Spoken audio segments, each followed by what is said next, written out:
So my next project here, we're gonna see how this restoration job goes. That's upside down right now. Here's the water warmer. And here we go. We got the wood burning stove. Quick action. Patented, so 1907, 1909. And then here is the manufacturer of it.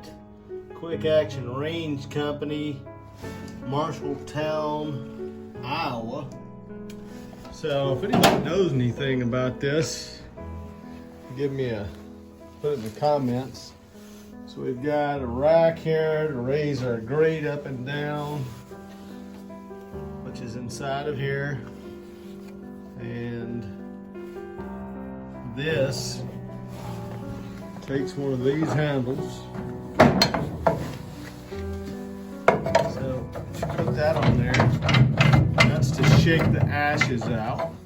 And then put it over here. And you can wind your fire closer or higher to the top. There's a damper over here.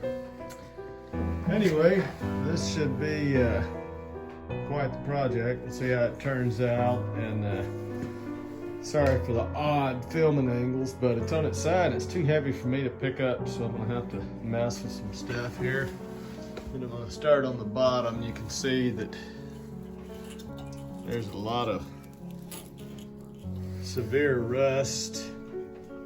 May end up taking and cutting some of that out. You know, people mop the floor and stuff, get water on the floor in front of the stove and it rusted out. Don't look bad on the front, but I may be cutting all this out and re-welding it. We'll see how that goes. Inside of it, can't really see too much, but inside of it looks great. So once I get that sorted out, then we'll flip it up and see what else is going on here. And I'm gonna be cleaning up some of these parts that should be nickel plated. I'm gonna try one of the Harbor Freight 18-pound tumblers on that with some kitty litter and see how that works. So the first thing we'll be doing is apply some parts like this. See how those clean up. So here's some of the trim I took off of it. Evidently they could maybe change these pieces, I don't know, but that went behind that piece. Got our oven handle here, pretty nasty looking. A little bit of rust coming through. From what I've read, these should be nickel plated. So I don't know if I'm gonna nickel plate them or send them off, or if I'm even gonna do anything other than clean them up, but we'll see how this stuff polishes up. And I'm gonna use some of these Fresh Step Premium Crystal Easy Care leather here. Anyway, that's what we're gonna use for our first media to see how this will clean this stuff up. All right, this thing's been running for about 2 hours.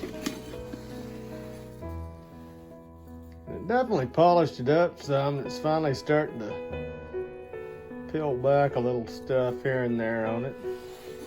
The kitty litter is about to give up the ghost here. I'd say it's maybe got 30–40% life left in it. But it definitely does polish it up. But you can see this stuff here is just gonna rust right back. So I'll end up cleaning that up with acid. And then we're gonna try some poor man's plating with nickel. Got some anodes on the way. So here's the one that I did not wire brush and run through the dishwasher yet. So kitty litter does do some polishing on it. It was about 14 bucks for that bag, so that's pretty spendy. Hadn't tried the walnut shells yet, but a guy online said the kitty litter worked pretty good, and it does seem to polish pretty well. So I'm gonna run these parts through the dishwasher, clean them off with a wire brush on a grinder. So I want to degrease them, see what that caustic will do, and then maybe dip them in hydrochloric. And then we'll see about nickel plating these. Well, it looks like the dishwasher did a pretty good job. Of course it rusted in, but that's to be expected. It's caustic. But we'll take that off there with hydrochloric acid. But it did do a good job cleaning them off and stuff. So you got down in between there, all the crust that was in there, so pretty impressed here with that, which is really nice. So next step, hydrochloric acid, and then we'll try to plate these with some nickel.